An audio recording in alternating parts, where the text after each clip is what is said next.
Hi welcome to smart tech in Telugu. OnePlus 10T అని చెప్పి మనకి ఆగస్టు 3వ తారీఖున ఇండియాలో OnePlus నుంచి ఒక మొబైల్ అయితే లాంచ్ అవబోతుంది. యాక్చువల్గా మొబైల్ ప్రైజింగ్ చూసుకుంటే మాత్రం నియర్లీ ఖచ్చితంగా 55,000 to 60,000 ప్రైజ్లో ఖచ్చితంగా మొబైల్ అయితే ఇండియాలో లాంచ్ అవుతుంది. సో మొబైల్ లాంచ్ అయిన తర్వాత ఫిజికల్గా నేను మొబైల్తో పాటు కొన్ని కెమెరా శాంపిల్స్ని కూడా మీకు ఎక్స్ప్లెయిన్ చేసే ప్రయత్నం అయితే ఖచ్చితంగా చేస్తాను. బట్ ఈ వీడియోలో దీని స్పెసిఫికేషన్స్ ఏవైతే ఉన్నాయో మనకి Amazon.comలో అఫీషియల్గా బయటకు వచ్చాయి.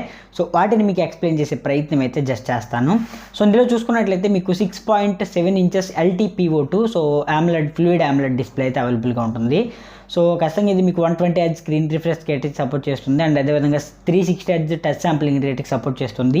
So in display finger print censor ఉంటుంది. అన్ని బెస్ట్ డిస్ప్లేనే ఖచ్చితంగా చెప్పొచ్చు. కాకపోతే సో ప్రైజింగ్ చూసుకుంటే ఖచ్చితంగా ఈ మొబైల్ మనకి 55 నుంచి 60,000 ప్రైజ్లో అయితే ఉంటుంది. ఆ ప్రైజ్లో ఖచ్చితంగా మనకి OLED ప్యానల్ అనేది ఇవ్వాలండి. సో అలాంటిది వీళ్ళు AMOLED ప్యానల్తోనే తీస్తున్నారు.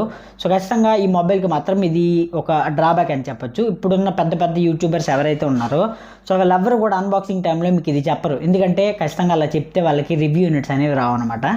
సో కాబట్టి ఖచ్చితంగా ఆ ప్రైజ్లో మాత్రం ఇది వరస్ట్ డిస్ప్లే అని ఖచ్చితంగా చెప్పొచ్చు. నెక్స్ట్ ఈ మొబైల్ ప్రాసెసర్ చూసుకుంటే ఇందులో మీకు Snapdragon 8+ Gen 1 ప్రాసెసర్తో వస్తుంది.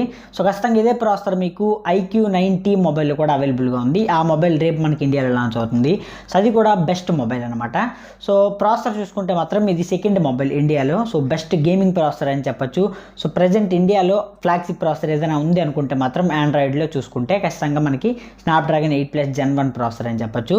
అండ్ ఇందులో మీకు లిక్విడ్ కూలింగ్ టెక్నాలజీ కూడా అవైలబుల్గా ఉంది. సో ఫస్ట్ టైం OnePlus మొబైల్స్లో లిక్విడ్ కూలింగ్ టెక్నాలజీతో రావడం.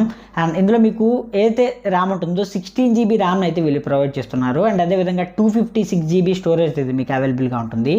సో నన్ను అడిగితే మాత్రం ఒక స్మార్ట్ ఫోన్కి 16 GB ర్యామ్ అనేది సో అవసరం లేదండి. సో యాక్చువల్గా ఎందుకంటే బేసిక్గా మనకి just 8 GB RAM 12 GB RAM అనేది జస్ట్ మనం హెవీగా గేమ్స్ ఆడుకున్నా సరే సో ఒక స్మార్ట్ ఫోన్కి అయితే సరిపోతుంది. బట్ ఇక్కడ వీళ్ళు 16 GB ర్యామ్ని ఎందుకు తెచ్చారు అనుకుంటే మాత్రం ఖచ్చితంగా ప్రైజింగ్ ఏదైతే ఉంటుందో అది పెంచడానికి.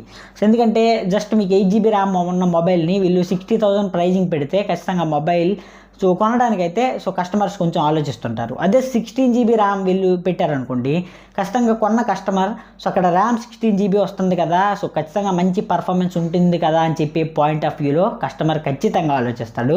సో అందుకని చెప్పి వీళ్ళు 16 GB ర్యామ్ని అయితే పెట్టారు. సో ఇది మాత్రం ఏదైతే మొబైల్ ప్రైజింగ్ ఉంటుందో దాన్ని కేవలం పెంచడానికి వీళ్ళు చేసే జిమ్మిక్ అని ఖచ్చితంగా చెప్పొచ్చు. ఇన్ఫ్యాక్ట్ ర్యామ్ LPDDR5X ర్యామ్తో వస్తుంది. అండ్ స్టోరేజ్ ఏదైతే ఉంటుందో అది మనకి UFS 3.1 స్టోరేజ్ సపోర్ట్తో వస్తుంది. సో మనకు ఆక్సిజన్ సాఫ్ట్వేర్తో వస్తుంది. కానీ సో ఖచ్చితంగా ఏదైతే ర్యామ్ ఉంటుందో దాన్ని మాత్రం వీళ్ళు జస్ట్ ప్రైజింగ్ పెంచడానికి ఒక ట్రిక్ అని మనం ఖచ్చితంగా చెప్పొచ్చు. In fact back side camera setup చూసుకున్నట్లయితే మనకి బ్యాక్ సైడ్ ట్రిపుల్ కెమెరా సెటప్తో వస్తుంది. 50+16 మెగాపిక్సెల్ 2 మెగాపిక్సెల్ కెమెరా సెటప్తో. ఇందులో మీకు 50 మెగాపిక్సెల్ ఏదైతే ఉందో ఖచ్చితంగా ఇది మీకు ఆప్టికల్ ఇమేజ్ స్టెబిలైజేషన్తో వస్తుంది. అండ్ మీకు ఇది ప్రైమరీ సెన్సార్ అని చెప్పొచ్చు. ఇందులో మీకు Sony 766 సెన్సార్ అయితే అవైలబుల్గా ఉంటుంది. అండ్ 16 మెగాపిక్సెల్ ఏదైతే ఉందో ఇది మీకు ultra wide angle lens. And 2 megapixel ఏదైతే ఉందో ఇది మీకు డెప్త్ సెన్సార్. సో ఇందులో చూసుకున్నట్లయితే మనకి ఎక్కడ కూడా టెలిఫోటో లెన్స్ కానీ ఏవి కూడా ప్రొవైడ్ చేయలేదు. ఫ్రంట్ సైడ్లో చూసుకున్నట్లయితే మనకి 32 మెగాపిక్సెల్ కెమెరా సింగిల్ కెమెరా ఉంటుంది. సో టాప్లో మీకు మిడిల్లో పంచ్ హోల్ డిస్ప్లేలో అయితే ఉంటుంది. సో కెమెరా పరంగా చూసుకుంటే మాత్రం సో ఎలాంటి టెలిఫోటో లెన్స్ అయితే వీళ్ళు ఇవ్వలేదు. జస్ట్ ఒక Sony 766 అనే సెన్సార్ని సో తెచ్చి మనకి 55,000 to 60,000 ప్రైజ్లో వీళ్ళు మొబైల్ని లాంచ్ చేస్తే మాత్రం ఖచ్చితంగా ఇది మోస్ట్లీ డ్రాబ్యాక్ అనే చెప్పొచ్చు. ఇన్ఫ్యాక్ట్ మీకు తెలియని విషయం ఏంటంటే సో చాలామంది OnePlus మొబైల్స్ని మంచి కెమెరా ఉంటుందని అయితే చెప్పుకుంటుంటారు. కానీ నిజానికి OnePlus మొబైల్స్లో సో బెస్ట్ కెమెరా ఎక్స్పీరియన్స్ కానీ బెస్ట్ కెమెరా కానీ మీకైతే ఉండదు. సో ఇది మాత్రం సో ఖచ్చితంగా ట్రూ ఫ్యాక్ట్ అని చెప్పొచ్చు.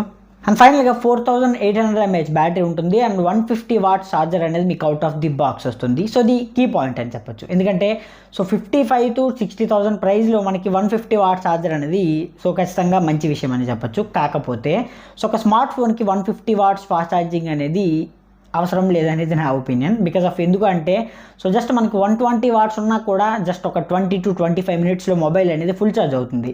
సో ఇక్కడ వీళ్ళు 150 వాట్స్ అనేది ఇచ్చి మళ్ళీ ఇక్కడ కూడా వీళ్ళు ప్రైస్ని ఇంక్రీజ్ చేయడానికి అయితే ట్రై చేస్తారు. సో ఇది కూడా నాకు మోస్ట్లీ డ్రాబ్యాక్ లాగా అనిపించింది.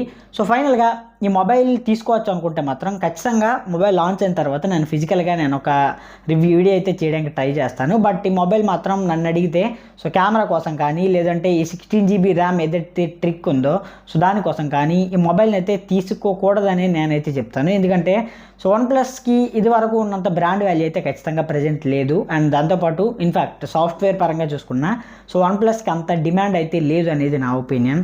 సో ఫైనల్గా మీరేమనుకుంటున్నారో లెట్ మీ నో కమెంట్ సెక్షన్లో అయితే కమెంట్ చేయండి. Thanks for watching. బాయ్.